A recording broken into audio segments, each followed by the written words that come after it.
Hi friends! ఈ సినిమాలో జాంబీలు మామూలు ఫాస్ట్ కాదు. ఎంత ఫాస్ట్ అంటే పరిగెడుతూ ఎగిరే ఫ్లైట్‌ని కూడా నిమిషాల్లో పట్టుకోగలవు.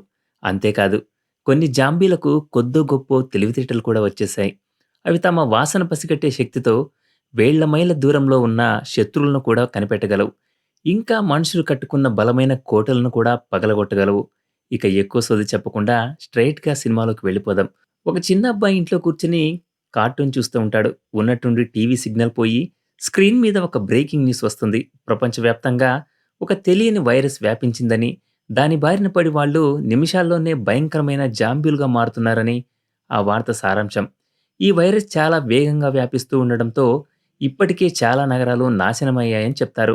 ఆ అబ్బాయి ఇదంతా సీరియస్‌గా చూస్తుండగా ఉన్నట్టుండి పై గదిలోంచి ఏదో శబ్దం వస్తుంది. వాడు భయపడుతూనే పైకి వెళ్లి చూస్తే అది వాడి అక్క చేసిన ప్రాంక్ అని తెలుస్తుంది. అప్పుడే వాళ్ళ నాన్న నుంచి వీడియో కాల్ వస్తుంది. ఆయన డ్యూటీ మీద బయట ఉంటాడు. ఆ నగరంలో కూడా జాంబీ వైరస్ వ్యాపించడంతో తన భార్య పిల్లల్ని వెంటనే సిటీ నుంచి దూరంగా బంధువుల ఇంటికి వెళ్ళిపోమ్మని చెప్తాడు. వాళ్ళ చిన్న కూతురు ఏబీ తన తండ్రి చేతికి కట్టిన లక్కీ బ్రాస్లెట్‌ని చూసి ముసిముసి నవ్వులు నవ్వుకుంటుంది. ఇంతలో వాళ్ళ అమ్మ సామానంతా సర్దేస్తుంది. బయట నుంచి భయంకరమైన అరుపులు వినిపిస్తూ ఉంటాయి. అందుకే ఆమె ఒక్క క్షణం కూడా వృధా చేయకుండా తన ఇద్దరు పిల్లల్ని తీసుకుని ఇంటి నుంచి బయటకు పరుగులు తీస్తుంది. వాళ్ళు కారు ఎక్కబోతుండగా అకస్మాత్తుగా ఒక జాంబీ వచ్చి వాళ్ళ అమ్మను పట్టుకుంటుంది. ఏబీ వెంటనే కారు కింద దాక్కుంటాడు. తన కళ్ళ ముందే తన తమ్ముడిని జాంబీలు చంపి తినడం చూస్తుంది. ఆ చిన్నారి భయంతో వణికిపోతూ ఉంటుంది. వాళ్ళ అమ్మ కూడా ప్రాణం లేని జాంబీగా మారి తన వైపే రావడం గమనిస్తుంది. సరిగ్గా అదే సమయానికి కొన్ని తుపాకీ కాల్పుల శబ్దాలు వినిపిస్తాయి. ఒక అంకుల్ దేవదూతలాగా వచ్చి ఏబీని కాపాడతాడు. ఆ తర్వాత ఆ పాప చెవులు మూసుకోమని చెప్పి జాంబీగా మారిన ఆమె తమ్ముడిని కూడా కాల్చి చంపేస్తాడు. సీన్ కట్ చేస్తే 10 సంవత్సరాలు గడిచిపోతాయి. జాంబీ వైరస్ కారణంగా మానవ నాగరికత మొత్తం నాశనమైపోయింది. ఒకప్పుడు అద్భుతంగా కనిపించిన నగరాలన్నీ ఇప్పుడు శిథిలాలుగా మారాయి. ఆనాటి చిన్నారి ఏబీ ఇప్పుడు పెద్దదైపోయింది. క్యాషియస్ అనే అంకుల్ ఈమెకు ట్రైనింగ్ ఇచ్చి ఒక ఫారెస్ట్ వారియర్‌గా తయారు చేశాడు. కొన్నేళ్లు అడవిలో ఉండడం వల్ల ఏబీకి మనుషులతో కలిసి జీవించాలని చాలా ఆశగా ఉంటుంది. ఏదైనా మనుషులు నివసించే ప్రాంతం కనిపిస్తే బాగుంటుందని ఆమె కోరిక. కానీ క్వాషియస్‌కు మాత్రం భూమికి దూరంగా జనం లేని ఒక ద్వీపం అయితేనే బెస్ట్ ప్లేస్ అనిపిస్తుంది. ఒకరోజు రాత్రి బయట పెట్టిన అలారం మోగడంతో క్వాషియస్ ఉలిక్కిపడి లేస్తాడు. జాగ్రత్తగా టెంట్ బయటకు వచ్చి చూస్తే చీకట్లోంచి ఒక జాంబీ అతనిపై దాడి చేస్తుంది. కానీ క్వాషియస్ ఏమాత్రం ఆలస్యం చేయకుండా దాన్ని కాల్చిపడేస్తాడు. జాంబీలు గుంపులుగా తిరుగుతాయి కాబట్టి చుట్టుపక్కల ఇంకా చాలా జాంబీలు ఉండే అవకాశం ఉందని ఇద్దరూ భయపడతారు. అందుకే తెల్లవారక ముందే సామాను సర్దుకొని అక్కడి నుంచి బయలుదేరతారు. దారిలో వెళ్తుండగా వాళ్ళ గుర్రాలు సకిలిస్తాయి. ప్రమాదం దగ్గరలోనే ఉందని క్వాషియస్‌కు అర్థమవుతుంది. ఇద్దరూ చుట్టూ చూస్తే దూరంగా ఒక జీపును జాంబీలు చుట్టుముట్టి ఉండడం కనిపిస్తుంది. క్వాషియస్ మొదట పట్టించుకోకూడదు అనుకుంటాడు. కానీ ఏబీ ఒక్క మాట కూడా చెప్పకుండా కాల్పులు మొదలుపెడుతుంది.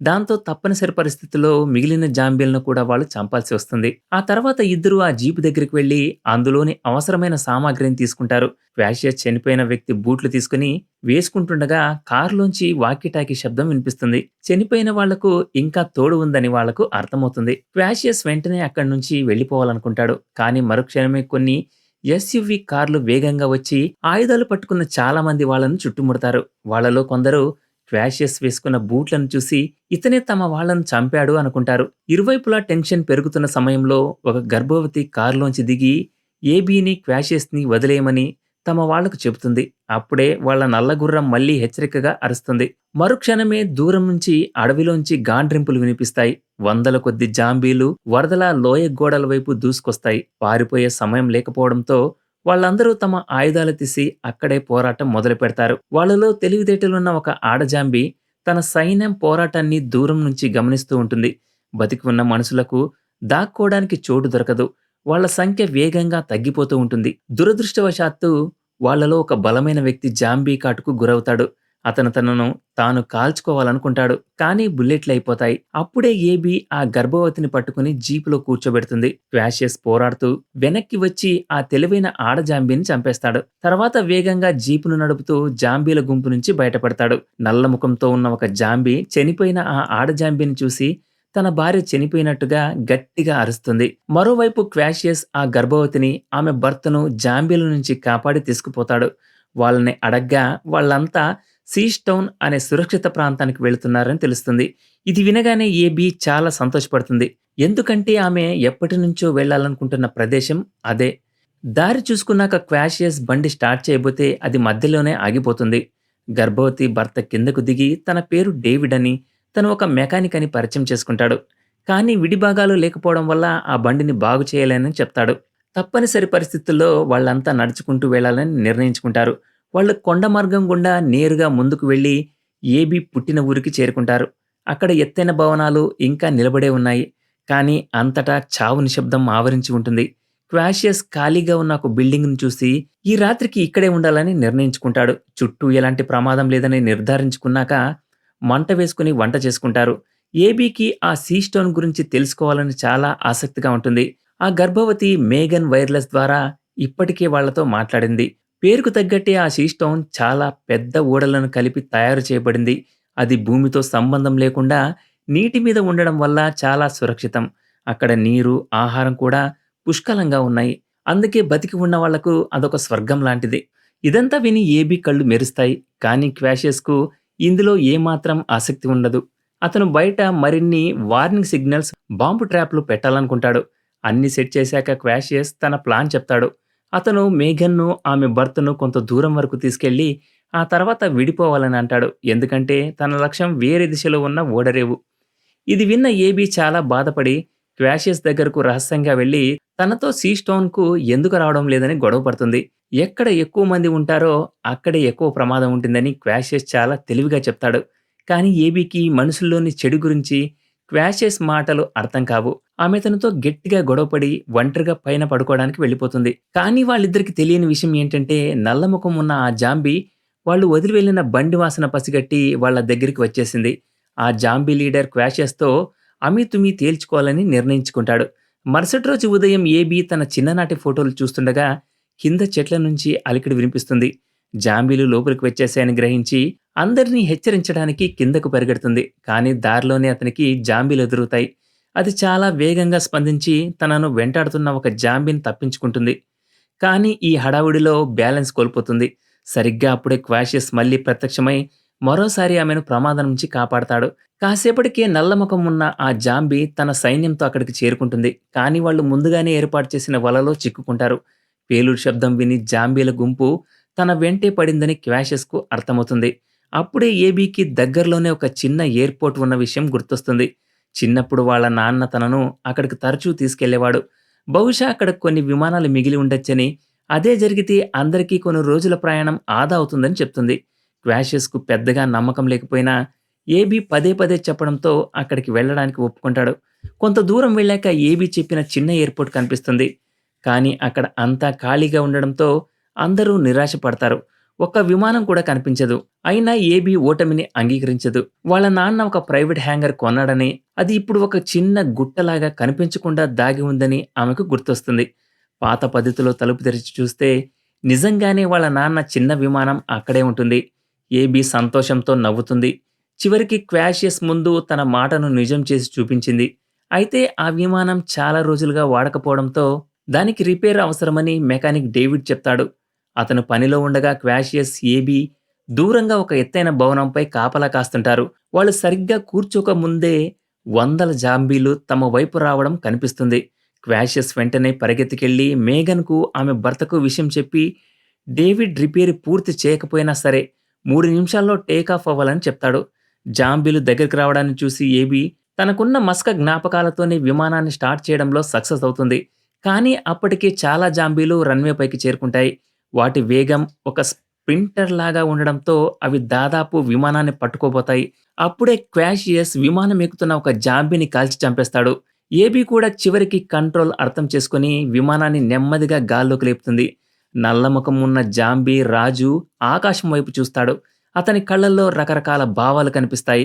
విమానంలో ఉన్న వాళ్ళందరూ చాలా సంతోషంగా ఉంటారు. ఎందుకంటే వాళ్ళు నేరుగా సీ స్టోన్ చేరుకోబోతున్నారు. కానీ మరుక్షణమే విమానం వెనుక ఒక భాగం నుండి పొగ రావడం మొదలవుతుంది. అది నేరుగా కింద పడిపోవడం మొదలవుతుంది. అదృష్టవశాత్తు విమానం ఎక్కువ ఎత్తులో లేదు. చాలా సార్లు నేలను ఢీకొనడంతో దాని వేగం తగ్గింది. నలుగురికి చిన్న చిన్న గాయాలు మాత్రమే అవుతాయి. కానీ విమానం మాత్రం ఇక వాడడానికి పనికి రాకుండా పోతుంది. వాళ్ళు నడుచుకుంటూ ఒక పాడుబడిన రైల్వే స్టేషన్‌కు చేరుకుంటారు. చుట్టుపక్కల జాంబీలు లేవని నిర్ధారించుకున్నాక క్వాషియస్ అక్కడే రాత్రి బస చేయాలని నిర్ణయించుకుంటాడు. ఓడరేవు, షీష్ టౌన్ 2 పర్వతం అవతల వైపు ఉన్నాయి. నలుగురు కొంత దూరం కలిసి ప్రయాణించవచ్చు. తన గర్భవతి భార్యను చూశాక డేవిడ్ ఒంటరిగా ఒక బోగీలోకి వెళ్తాడు. తన ప్యాంటు పైకి తీసి చూస్తే అక్కడ ఒక భయంకరమైన ఘాటు ఉంటుంది. నిజానికి కొన్ని రోజుల క్రితమే అతన్ని జాంబీ కరిచింది. తను త్వరలోనే జాంబీగా మారిపోతానని డేవిడ్‌కు తెలుసు. అందుకే తనను తాను కాల్చుకోవాలనుకుంటాడు. కానీ పుట్టబోయే బిడ్డ గురించి ఆలోచించి ఆ ఆలోచనను విరమించుకుంటాడు. మరుసటి రోజు ఉదయం క్వాషియస్‌కు డేవిడ్ ప్రవర్తనలో ఏదో తేడా అనిపిస్తుంది. అవకాశం చూసి అతని ప్యాంటు పైకి లాగి జాంబీ కాటును చూసేస్తాడు. కానీ ముందు నడుస్తున్న ఏబీ తొందరగా రమ్మని పిలవడంతో డేవిడ్‌ను అక్కడే చంపే ఆలోచనను వదిలేస్తాడు. నడుస్తూ ఉండగా రాత్రవుతుంది. వాళ్లకు హఠాత్తుగా ఒక ఫామ్ హౌస్ కనిపిస్తుంది. క్వాషియస్ సైలెంట్‌గా గన్ తీసి ముందుకు వెళ్తాడు. అప్పుడే తలుపుకున్న స్పీకర్ నుండి హెచ్చరిక వినిపిస్తుంది. లోపల ఎవరో ఉన్నారని తెలియగానే ఏబీ శాంతంగా ముందుకు వెళ్లి తమకు ఎలాంటి చెడు ఉద్దేశం లేదని చెప్తుంది. తమతో ఒక గర్భవతి ఉందని తెలియగానే ఇంటి యజమానికి అనుమానం పోతుంది. ఆయుధాల్ని తీసుకున్నాక ఆ ముసలాయన వాళ్లను లోపలికి ఆహ్వానిస్తాడు. అక్కడ సోలార్ పవర్, వర్షపు నీటిని ఫిల్టర్ చేసే సిస్టమ్ ఏర్పాటు చేసుకుని ఉంటాడు. ఏబీకి చివరికి వేడి నీళ్లతో స్నానం చేసే అవకాశం దొరుకుతుంది. రుచికరమైన రాత్రి భోజనం తర్వాత క్వాషియస్ తన ల్యాప్‌టాప్‌కు ఛార్జింగ్ పెడతాడు. అందులో తన భార్యతో ఉన్న ఫోటోలు ఉంటాయి. వాటిలో ఒకటి తన భార్య గర్భవతిగా ఉన్నప్పటిది. ఆ ఫోటోలు చూశాక క్వాషియస్ మేగన్ దగ్గరికి వెళ్లి తన నిర్ణయం మార్చుకున్నానని, ముందు ఆమెను సీష్ టౌన్‌కు చేర్చి ఆ తర్వాత ఏబీతో కలిసే ఓడరేవును వెతుకుతానని చెప్తాడు. అప్పుడు ఇంటి యజమాని అందరికీ మద్యం ఇస్తాడు. చాలా రోజుల తర్వాత అందరూ ప్రశాంతంగా కూర్చుని మాట్లాడుకుంటారు. కానీ మాటల్లో వాళ్లకు ఏదో తేడా అనిపిస్తుంది. ఆ యజమాని జాంబీలు మానవ పరిమాణంలో తర్వాతి దశ. అవే గొప్ప వేటగాళ్ళు. అందుకే ఈ భూమిని అవే పంపించాలి. ఎలాగైతే మనుషులు అత్యాశతో ఈ జంతువులను వేటాడారో అలాగే ఇప్పుడు జరగాలి అని అంటాడు. ఇది విని అందరూ షాక్ అవుతారు. డేవిడ్‌కు మాత్రం ఆరోగ్యం మరింత పాడై బాత్రూంకి వెళ్తాడు. అతని శరీరంలో వైరస్ పూర్తిగా వ్యాపించి ఉంటుంది. డేవిడ్ తిరిగి హాల్లోకి వచ్చేసరికి క్వాషియస్ మిగిలిన ఇద్దరూ స్పృహ లేకుండా పడి ఉంటారు. ఇంటి యజమాని వెంటనే తన చేతిలో ఉన్న ఒక డివైస్ బటన్ నొక్కుతాడు. డేవిడ్‌కు ఉన్నట్టుండి నీరసం ఆవహించి కింద పడిపోతాడు.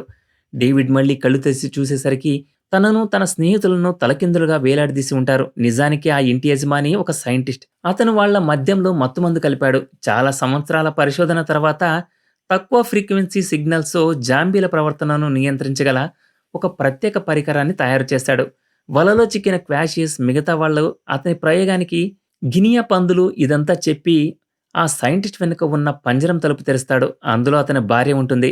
ఆమె అప్పటికి జాంబీగా మారిపోయింది. అతను స్విచ్ ఆన్ చేయగానే ఆ జాంబీ నిజంగానే క్వాషియస్‌పై దాడి చేస్తుంది. కానీ డేవిడ్ వైరస్ వల్ల వచ్చిన శక్తితో తాడుని తెరుచుకుంటాడు. డివైస్ కంట్రోల్‌ను కూడా అధిగమించి కట్టేసి ఉన్న క్వాషియస్ మిగతా వాళ్ళను కాపాడతాడు.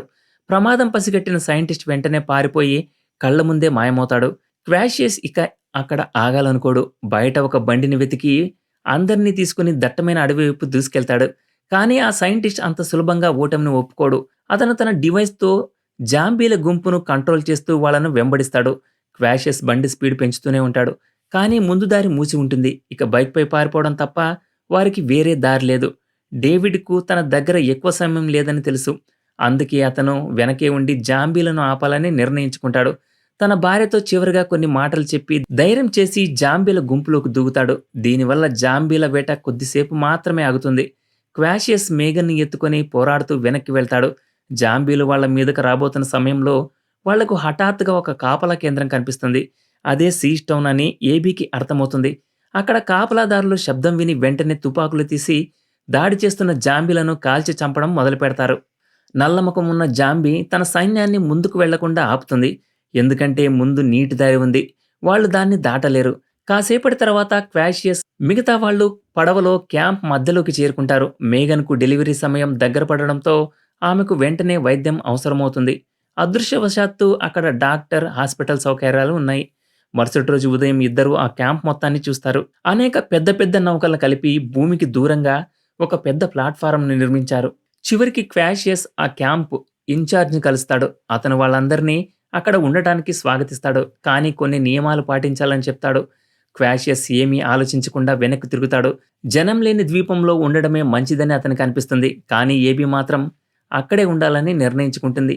తన వయసు వాళ్ళతో కలిసి ఉండాలని ఆమెకు చాలా కోరికగా ఉంటుంది. ఈ విషయంలో ఇద్దరి మధ్య పెద్ద గొడవ జరుగుతుంది. అప్పుడే డాక్టర్ వచ్చి మేఘన్ ఒక ఆడపిల్లకు జన్మనిచ్చిందని, కానీ ఎక్కువ రక్తం పోవడం వల్ల ఆమె బహుశా ఎక్కువ రోజులు బతకదని చెప్తాడు. క్వాషియస్ మనసు బాధతో నిండిపోతుంది. అతను వెంటనే హాస్పిటల్ రూమ్కి పరిగెడతాడు. మేఘన్ చాలా నీరసంగా ఉంటుంది. ఆమె తన నవజాత శిశువును క్వాషియస్కు అప్పగించి ఏబీలాగి ఈ పాపను కూడా పెంచమని కోరుతుంది. క్వాషియస్ తన చనిపోయిన భార్యను తలుచుకొని చివరికి మేఘన్ మాటను అంగీకరిస్తాడు. తన భుజాలపై మరో బాధ్యత పడిందని అతనికి తెలుసు. మరోవైపు ఏబీ ఒక అందమైన అబ్బాయితో తిరిగి మొదటిసారి చాలా సరదాగా గడుపుతుంది. ఇంతమంది కలిసి కూర్చుని మద్యం తాగుతూ అందమైన సంగీతానికి డ్యాన్స్ చేస్తారని ఆమె ఎప్పుడూ ఊహించలేదు. అందుకే అక్కడే ఉండాలనే ఆమె నిర్ణయం మరింత బలపడుతుంది. సరదా తర్వాత ఏబీ అనుకోకుండా ఆ అబ్బాయి రహస్యంగా ఒక క్యాబిన్లోకి వెళ్లడం చూస్తుంది. ఆసక్తితో లోపలికి వెళ్లి చూస్తే ఆ క్యాబిన్లో వైర్లు, బాంబులతో నిండి ఉంటుంది. ఒక వైర్లెస్ స్విచ్ విడిగా మెరుస్తూ ఉంటుంది. అప్పుడే ఆ అబ్బాయి పరిగెత్తుకుంటూ వచ్చి వాళ్ళు షీస్టోన్ కింద బాంబులు అమర్చారని, ఎప్పుడైనా ఈ ప్రదేశానికి ప్రమాదం వస్తే రహస్య మార్గం నుండి పారిపోయి దీన్ని పేల్చేస్తారని చెప్తాడు. కానీ ఆ రోజు ఇంత తొందరగా వస్తుందని వాళ్ళిద్దరూ అస్సలు ఊహించరు. ఆ పిచ్చి సైంటిస్ట్ కోపం చల్లారదు. అతను తన కంట్రోల్ డివైస్ ద్వారా ఆ నల్లముఖం ఉన్న జాంబీ రాజుతో చేతులు కలుపుతాడు. సైంటిస్ట్ సహాయం చేయడంతో సీస్టోన్కు ఉన్న సహజమైన నీటి రక్షణ వృధా అయిపోతుంది. చాలా జాంబీలు నీటి అడుగు నుండి లేదా పడవల సహాయంతో త్వరలోనే సీస్టోన్ క్యాంప్లోకి ప్రవేశిస్తాయి. అకస్మాత్తుగా జరిగిన దాడిలో చాలా మంది చనిపోతారు. దాక్కోవడానికి చోటు లేని వాళ్ళు చివరికి జాంబీలకు ఆహారంగా మారిపోతారు. క్వాషియస్కు ఏబీ గురించి ఆందోళన మొదలవుతుంది. అతను గుంపులకు వ్యతిరేక దిశలో ఆమెను వెతుక్కుంటూ వెళ్తాడు. జాంబీలను చంపుతూ ముందుకు సాగి చివరకు ఆమె డెక్పై పోరాడుతూ ఉండగా కనుగొంటాడు. ఏబీ ఆవేశంలో ఒక జాంబీని ఢీకొని కింద పడిపోతుంది. పగ తీర్చుకోవాలనుకున్న ఆ సైంటిస్ట్ ఇప్పుడు ప్రత్యక్షమవుతాడు. చివరికి అతనికి ప్రతీకారం తీర్చుకునే అవకాశం దొరికింది. కానీ క్వాషియస్ ఓడిపోడు. అతను సైంటిస్ట్ చేతిని పట్టుకొని గట్టిగా కొడతాడు. దాంతో ఆ బలహీనమైన డివైస్ వెంటనే పగిలిపోతుంది. పాపం ఆ ముసలి సైంటిస్ట్ త్వరలోనే జాంబీలకు బలైపోతాడు. మంచి విషయం ఏంటంటే ఈ క్యాంప్లో ముందుగానే పారిపోయే మార్గం ఉంది. చాలామంది బతికున్న వాళ్ళు స్వరంగం ద్వారా నది అవతల ఒడ్డుకు చేరుకుంటారు. వాళ్ళు బాంబును యాక్టివేట్ చేయబోతుండగా ఏబీ ఇంకా పడవపైనే ఉందని ఆ అందమైన అబ్బాయి ఆపమని అంటాడు. క్వాషియస్ పారిపోతూ ఒక తెడ్డుతో జాంబీ రాజును కొడతాడు. ఏబీ అనుకోకుండా ఆ జాంబీ చేతిలో ఒక బ్రాస్లెట్ చూస్తుంది. అది తను స్వయంగా తన తండ్రి కోసం తయారు చేసింది కదా అని ఆలోచించే సమయం ఉండదు. క్వాషియస్ ఆమెను బలవంతంగా స్వరంగంలోకి లాగుతాడు. ఆ అబ్బాయి వాళ్ళిద్దరూ పారిపోవడాన్ని చూసి వెంటనే వైర్లెస్ రిమోట్ నొక్కుతాడు. మొత్తం షీస్టౌన్ ఒక్కసారిగా అగ్నిగోళంగా మారిపోతుంది. అయినా అందరి పోరాటం ఇంకా ముగియలేదు. క్యామ్ సర్దార్ మెడ పట్టుకుని వస్తాడు. ఎందుకంటే పోరాటంలో అతన్ని జాంబీ కరిచింది. వైరస్ వ్యాపించక ముందే నల్లముఖం ఉన్న జాంబీ అతనిపై దాడి చేస్తుంది. ఆశ్చర్యంగా ఆ జాంబీ రాజు కూడా పేలుడ్లో బతికి ఉంటాడు. క్వాషియస్ వెంటనే ముందుకు వెళ్లి వాడితో పోరాడతాడు. ఏబీ నేల మీద ఉన్న తుపాకీని తీసుకుని ఎదురుగా ఉన్న జాంబీ రాజు తన తండ్రి అని గుర్తిస్తుంది. కానీ అతను తనను పెంచి పెద్ద చేసిన క్వాషియస్ను చంపుతున్నాడు. అందుకే ఏబీ చివరికి ఒక నిర్ణయం తీసుకుని ఆ నల్లని ముఖం ఉన్న జాంబీ రాజును కాల్చి చంపేస్తుంది. చివరికి అతను ఇక ఆమె తండ్రి కాదు. క్వాషియస్ బతికున్న వాళ్ళని తీసుకుని దూరంగా సముద్రంలో ఉన్న ఒక నిర్జన ద్వీపం వైపు చూస్తాడు. అక్కడే ఒక కొత్త మానవ నివాసాన్ని ఏర్పాటు చేసుకోవాలని వాళ్ళు నిర్ణయించుకుంటారు. ఇందులో ఎలాంటి సందేహం లేదు. గతంలో క్వాషియస్ చంపిన ఆ ఆడజాంబీ ఏబీ తల్లి. సినిమాలోని కథ మొత్తం యాదృచ్ఛిక సంఘటనలతో నిండిపోయిందని మాత్రమే చెప్పగలం. ఈ కథ మీకు నచ్చినట్లయితే వీడియోని లైక్ చేసి కామెంట్ చేయండి. షేర్ చేయడం మర్చిపోద్దు. ఇది ఫ్రెండ్స్ ఇవాల్టి స్టోరీ. ఇలాంటి మరిన్ని ఇంట్రెస్టింగ్ స్టోరీల కోసం ఛానల్ని సబ్స్క్రైబ్ చేయండి. Thanks for watching.